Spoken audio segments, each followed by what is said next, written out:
The traditional exegesis of all of these is that he's trolling. Go back to The Art of the Deal, a ghostwritten book, The Comeback, etc., The Art of the Deal 2. In that Trump exegesis, he says when you go into a room to negotiate, you just seem wild and demand 100%. Through the negotiation, the other party starts to make demands on you reciprocally, and then finally you feel like you've been put upon and you walk out of the room with a 55 or 60% advantage, and then you never make fun of the person, you praise them. We've seen it with North Korea in the first Trump term.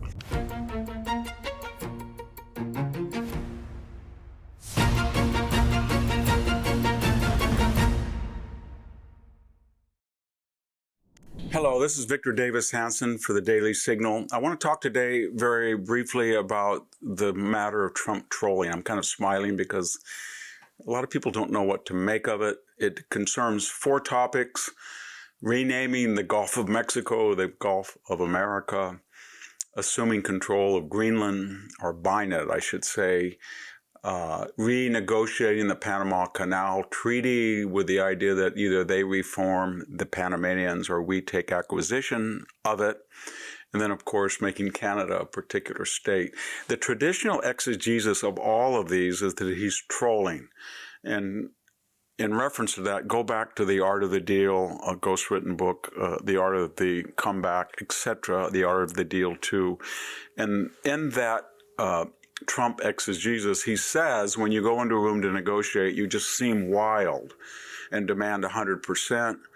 And then through the negotiation, the other party starts to make demands on you reciprocally. And then finally, you feel like you've been put upon and you walk out of the room with a 55 or 60% advantage, and then you never make fun of the person, you praise them. We've seen it with North Korea in the first Trump term.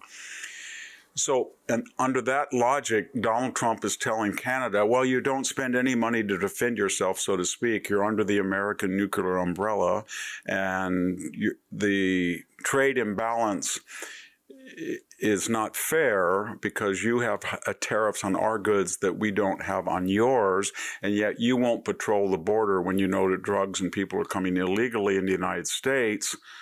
Blah, blah, blah. So we are going to demand something from you, make you the next state. And it's very effective because provinces like Ontario are very energy rich and very conservative, and maybe some would like to join the United States. So it causes a lot of dissension. It may have led to Mr. Trudeau finally throwing in the towel. The next example is, of course, Greenland, this huge country, a semi-autonomous province of Denmark, 3 or 4 times the size of Texas, key to American security in World War II. Trump says he wants to buy it. He said it before. They said, what are you doing?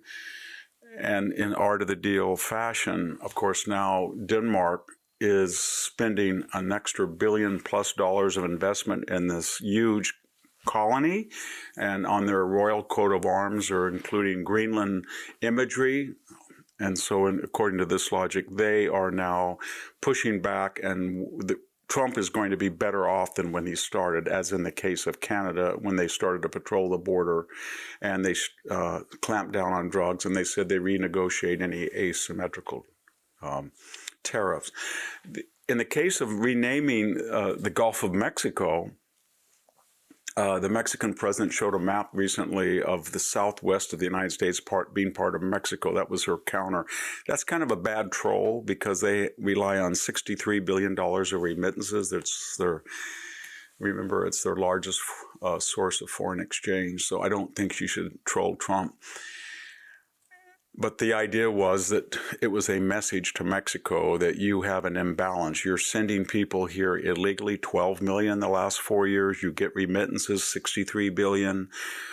80,000 Americans have died per year. Fentanyl, you won't control it. So we're going to start to re-examine our entire message. So in the case of the Panama Canal, it's similar to Greenland and Canada and the Gulf of Mexico controversies. The Chinese have intruded into an American domain. We built the canal. We operated effectively for one century, and Panama is now flirting with Chinese capital in a way that hurts our national interest, because China's interest in the Panama Canal in times of crisis would be to shut it down and prevent our fleets from redeploying either east or west. We all know that. And so under Art of the Deal, with all of these controversies, Panama, Greenland, Canada, the Gulf of Mexico, you get boisterous, you get excessive, you seem unstable, and then the other party negotiates down in reasonable fashion, and you end up better than you're off. I just like to finish, though, there is one key element missing: irony. Irony. So Donald Trump is saying to the Mexican government, if you look at the coastline of the Gulf of Mexico, 1,700 miles are U.S. coastline. 1,700 miles are Mexican coastline.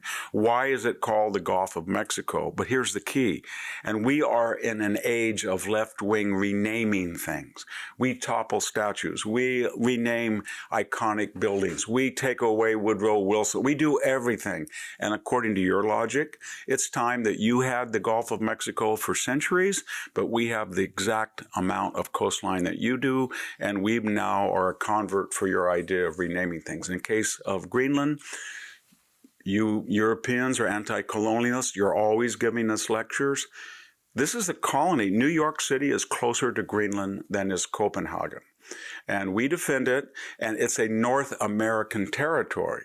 So do you still want to play the imperial colonialist? Because you only react to your colonial people when you're pressured and you're endangering them. He's trying to tip the left-wing argument from Denmark, oh, the United States is a bully, upside down, that you're the bully, you're the colonialist. In the case of Canada, it's the same thing. You don't want us to intrude, but you want freebies. You want us to defend you while you pose as you're an anti-militaristic, left-wing, pacifistic, utopian society. But if you examine things, you would be scared to death about Chinese and Russian intrusion into your airspace or sea space if it wasn't for the United States. So when you look at this, what Trump is saying is, I am using left-wing arguments, colonialism, changing names, imperialism, inviting in communist autocratic governments that don't reflect the will of the people in the case of China, and I'm flipping them and putting them in your face. And the whole point is to re-examine the status quo across the board. It's kind of an anti-woke argument, isn't it? Everything is up for grabs, and if the woke people think they can rewrite the history and traditions of the United States, maybe Donald Trump can too. Thank you so much for tuning in today. Please subscribe to the Daily Signal for our next episode.